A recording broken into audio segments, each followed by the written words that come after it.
Welcome back to Liberty or Death. We are going to take a look at the CBP and ICE incident with Alex Pretti.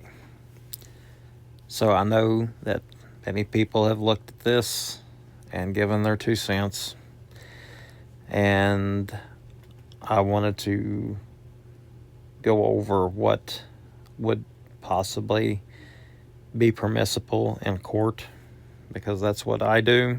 I work in the court. There are certain things that people have said, well, this would be admissible, that wouldn't be admissible. But first we're going to go over a few of the videos and then maybe explain a little bit into it. So this first video is what happened about a week to 11 days, I think, maybe, prior to the shooting incident. So let's see.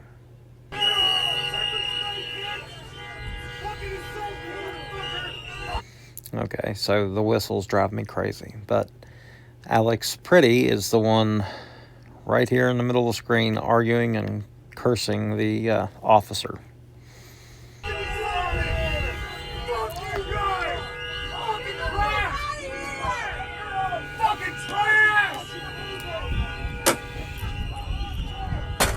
And of course, he's the one now kicking the vehicle, not a peaceful protester.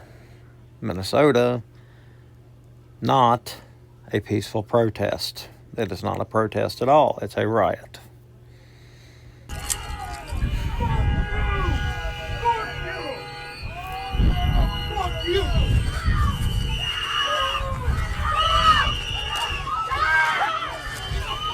As the officers come out after Pretti kicks and, well, dismantles the tail light there, and in this incident he also spit on the officers prior. I don't think we got to see that, but there are other angles. But they were trying to leave, and he, of course, is aggressing the situation. He was not peaceful. He should have been arrested, and I'm not sure why. We'll see in a minute. He'll get up, but he had the same, what I figure is the same weapon in his waistband as he did the incident that ended his life, a little over a week later. I don't know why he was not arrested. If he was arrested here, he would likely still be alive because he would still be in jail.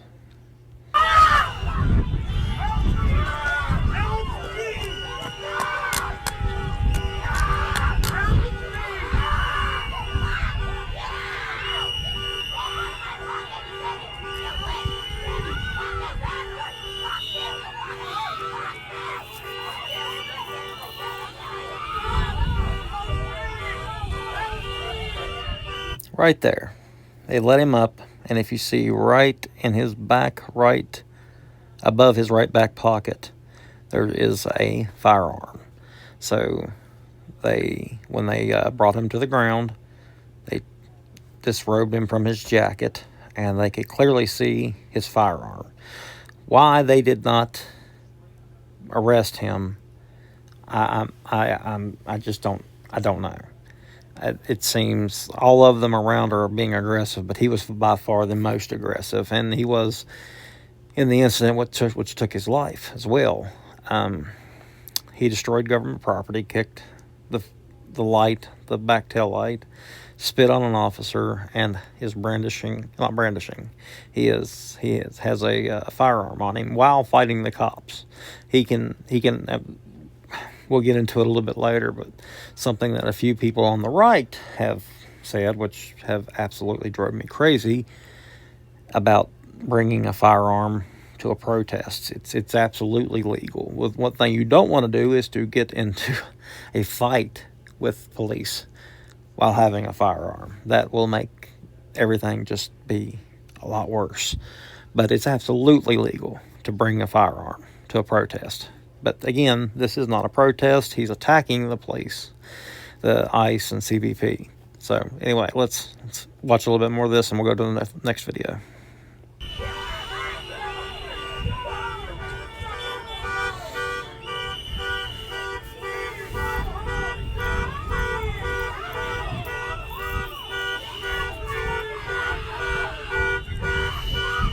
Okay, as you can see, it just continues like that. He's just continually there, being provocative with everybody else, screaming, yelling, horns going off, whistles going off. All right, let's go to the next video. All right, now we have the next video that we're going to go over, and this is just Christy and I finishing up a explanation. Then we'll get into this video, the fatal shooting. Their protocols and were in fear of their lives. The videos, shot from various angles, show federal agents shoving someone before Pretti steps in. Pretti is then pepper sprayed. So what I can see here is that there is a woman who is getting in front of an ICE agent, trying to just obstruct, like all of them are doing, and we don't see a whole lot leading up to this, but I'm assuming she's been doing that for quite a while. The IS officer or CBP officer one, has had enough, and he kind of pushes her out of the way, and this is where Pretti comes up and starts being aggressive again. And there's video leading up to this where he's been in the middle of the street. He's been obstructing himself the entire day. So this is not new to this officer. He knows this is going to happen. Is it handled correctly? Let's go over it. Sprayed in the face by an officer while holding his phone and is then wrestled to the ground. DHS said he brandished a weapon, but the videos don't appear to show that. Okay, so if you see now, what happened was the officer, instead of spraying the mace and stepping away as they usually would, I don't know why, but he seemed to want to arrest Pretti, but he sprayed him with mace, and then it's usually what you do there is you spray with mace and you want to make distance, but instead he kind of stayed on and kept trying to spray him with mace, which I'm really not sure why. That's not really a protocol that I've seen, but again, ICE officers aren't really trained to be riot control. They're trained to do their job, which is go find and get criminal aliens, right? They're not really trained in this kind of riot control thing. So, which is why it would be very helpful if the governor of Minnesota would have allowed state and local police to assist them with the riot, and so they could do their job. But no, of course not. But here, what you see is a scuffle that happened. I think this had been going on for like 30 seconds, 40 seconds. Several other rioters had entered the scene here. Be honest with you, it's pretty sloppy. I know things happen, but again, ICE officers, CBP officers aren't riot control officers. They're not really trained in this, and it's kind of sloppy. It's not illegal. Let me repeat that. This is not illegal, but they're certainly not going about it in what I would call a trained and ideal way. But what's going to happen is that one officer is going to come in to the scuffle, as you've already seen, and we'll play some more. It's a scuffle between rioters and the CBP and ICE, and the one officer comes in and tries to disarm Pretti because he sees his firearm. And just a word to the wise, if you're carrying a firearm, which is extremely, it's legal. He had the permit. He had the right, our Second Amendment, to carry. What he does not have the right to do, however, is obstruct. He cannot go to an active duty site for any officer, especially federal officers, and try to obstruct and then fight them. And while that is illegal, while also carrying a firearm, that is just a recipe for a very bad day. So let's see here. This one does show an agent appearing to remove a gun from Pretti's back waistband seconds before the shots are fired. Local officials say Pretti. Okay, so what it looks like happens to me is the officer pulls the gun from Pretti, disarming him, and either the gun goes off when Pretti goes to grab it and one of their fingers might have hit the trigger, or it could have went off by itself, and normally I wouldn't say firearms do that. Firearms are just tools. People use the tools. It's not, they don't do it themselves, but this particular is a SIG, and it's the particular brand and style of firearm, which I really don't want to get into. It's a whole separate video, that has been known to go off by itself. So either way, that firearm discharges, and all the officers are hearing is one of their fellow officers saying, "Gun, gun, gun," takes it off of Pretti, and they fire upon him because they know that this guy is already fighting them. He has a firearm on him, and all they know is they didn't fire, right? So they're going to automatically react to his firearm going off, and they're going to shoot him. This is legal. This is all kinds of precedent. There's no way that they're going to be found guilty for any kind of murder or any kind of unjust shooting, because he was the aggressor. He came in, he brought a firearm into that scuffle. Again, completely legal to bring a firearm anywhere, when you especially when you have a permit like he did. It's legal to have a firearm and extra ammunition at a protest. What's not legal is to obstruct law enforcement, which he did, and he was very aggressive, as you've seen in the other video. Let's move on.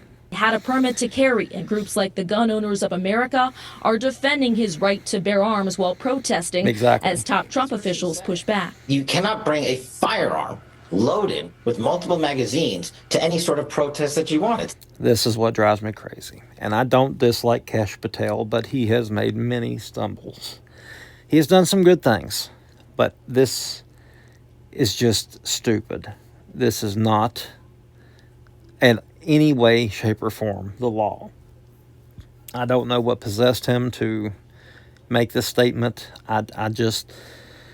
This is what drives people crazy, is he absolutely has every right to carry his firearm.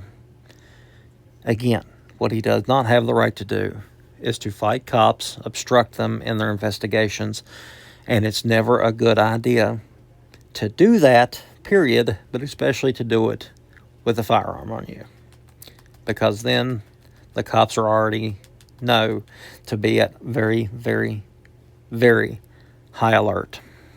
So let's move on. That's simply. Pretti was an ICU nurse for a Minneapolis VA hospital, his parents calling him kind-hearted and deeply caring. Okay, so I'm not going to mention, I'm not going to try to talk ill of the dead, but I think it's very clear that this man was the aggressor in both cases. So what I've heard people say about bringing it to court, well, if this is brought to court, if they can't do this, they can't do that. So likely, the first video I showed you, where he was aggressive with the police, with the ICE agents to begin with, spitting on them and kicking their car, that I would guarantee that the prosecutor would want stricken from the record if they went to prosecute these ICE agents for firing upon him, because it shows that he was the aggressor then, and he was definitely the aggressor in the day he lost his life. So they would want that stricken from the record. I highly doubt a federal judge would allow that to be stricken from the record, because it is material. It does show motive. It does show he's been out there many days with his firearm, which, again, is legal as long as you're not obstructing and breaking the law in general, right? But it shows that he absolutely is an aggressor. He is not this person that they keep wanting to put out there as, oh, he's a kind-hearted veterans nurse, this, that, and the third. He may have been a veterans nurse. He was. He worked for the VA hospital as a nurse, but that does not mean that he was kind-hearted. The man we've seen on there was, quite frankly, say what you will, but it's pretty freaking crazy. So, like all these rioters in the streets, if they would, one of two things, if the governor had the balls just to say, hey, we need to create a perimeter, let the federal agents do their jobs, because they're going to do it either way. Or if people actually were just protesting and not rioting, wasn't getting in ICE agents' faces, wasn't getting in the middle of the street in front of their cars, etc., then this would be prevented.